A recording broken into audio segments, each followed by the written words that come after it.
सोनार के अंगुलियों में, सोनार के अंगुली में अपने अंगुली की चमकती हुई अंगूठी जब वो सोनार के अंगुली में देखे तो पूछ दिया, अरे भाई ये अंगूठी कहाँ से मिली तुम्हें?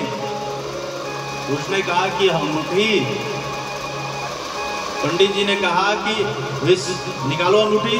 तो अंगूठी जब निकाला तो पंडित जी ने कहा कि देखो इस पे राजमोहर लगा हुआ है और राजा साहब ने मुझे दिया था, एक कंप्लेन करूंगा जेल चले जाओगे, यह अंगूठी हमारी है।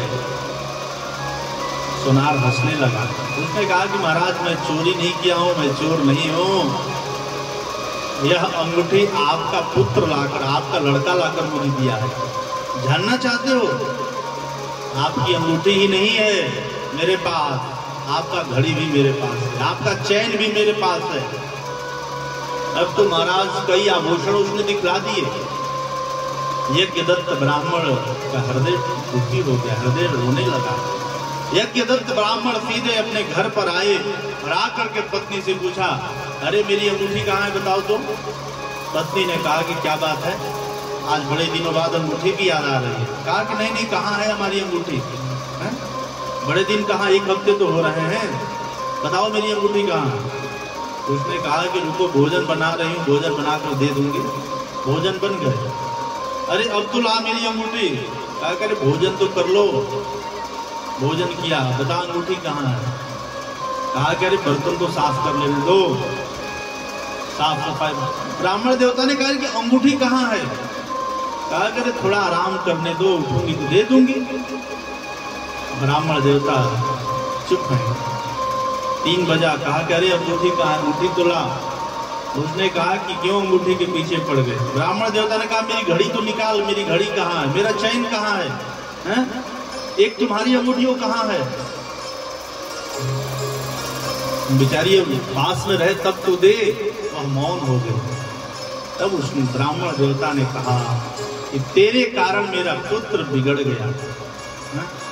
देखिए, माँ यदि अपने बच्चों के बुराइयों में यदि मौन होकर के समर्थन करने लग जाए तो फिर बच्चे बचेंगे क्या?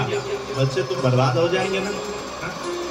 ब्राह्मण देवता ने बहुत डांट लगाया कि तूने मेरे बच्चे का जीवन बिगाड़ दिया। और यज्ञदत्त ब्राह्मण इतने दुखी हुए कि घर पर आज पुत्र आया है तो घर पर इतना बड़ा कठोर निर्णय लिया यज्ञदत्त दीक्षित जी ने कि सदा सदा के लिए भगा दिया घर से। देखना, ये शिव पुराण की कथा है। इसलिए इसका एक और आशय है इस कथा का। एक तो है कि भाई जीवन में यदि कुसंगति आ जाए, जीवन में यदि बुरे लोगों का, गलत लोगों का संगत हो जाए तो व्यक्ति बिगड़ जाता है। और दूसरा आशय क्या है कि बच्चे पिता से ज्यादा, पिता के पास तो फुर्सत ही नहीं होता, बच्चे ज्यादा माँ के साथ में रहते हैं। इसलिए हमें अपनी बेटियों को पुत्र से ज्यादा शिक्षा देनी चाहिए, कन्याओं को, ठीक ना? बेटी जब पढ़ी लिखी रहेगी, बेटियां जब पढ़ेंगी, बेटियों के ऊपर देखिए, एक पुत्र यदि बिगड़ जाएगा तो एक घर बिगड़ेगा, लेकिन यदि बेटी बिगड़ गई तो 2 कुल का अकल्याण हो जाएगा, ठीक ना?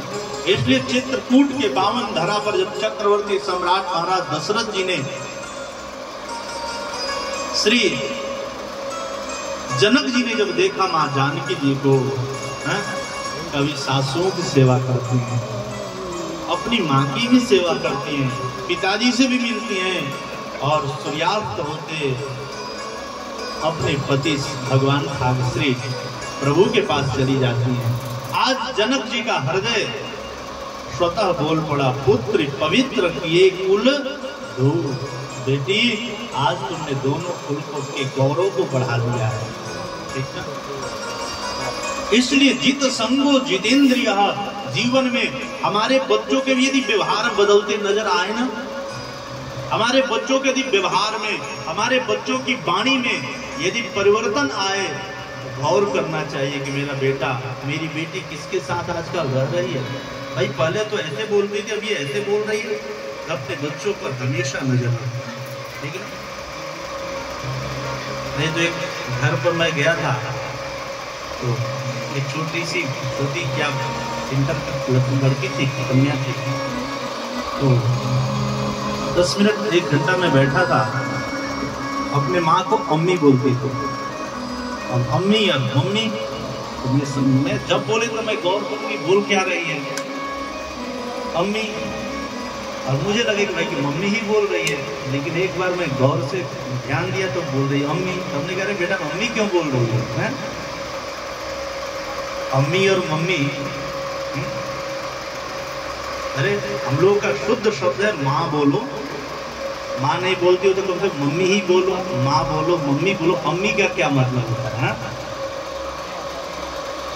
पता नहीं घर वाले विचार किए कि नहीं, लेकिन मेरा समझ में आया कि कहीं ना कहीं दूसरे धर्म से इस बच्ची का संबंध हो चुका है भाई, या लड़की हो या जो भी हो, ऐसा इस लड़की का ऐसा कोई फ्रेंड है, लड़की ही सही, ऐसी कोई फ्रेंड है जो उसके साथ रहती है, तभी तो उसके साथ रहते रहते ऐसा शब्द बदल गया। तो मेरा कहने का मतलब सिर्फ इतना ही है कि बच्चों की यदि भाषा भी बदल जाए ना, भाषा बदले, व्यवहार बदले, विचार बदले हैं, तो आप गौर करिए। देखिए ये कथा केवल सुन करके मस्ती और मजाक के लिए, गीत गा करके नाचने के लिए नहीं है।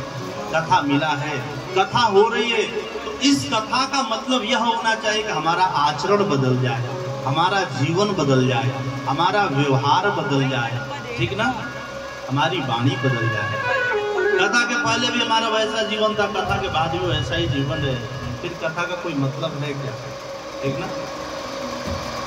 जित संगो जितेंद्रियः, अपने इंद्रियों को जीतो, ठीक ना। अच्छा आज एकादशी का व्रत है, योगिनी एकादशी, कितने लोग व्रत किए हैं? कितने लोग व्रत किए हैं भाई? हिसारबाजी कोई नहीं व्रत किए, हाँ?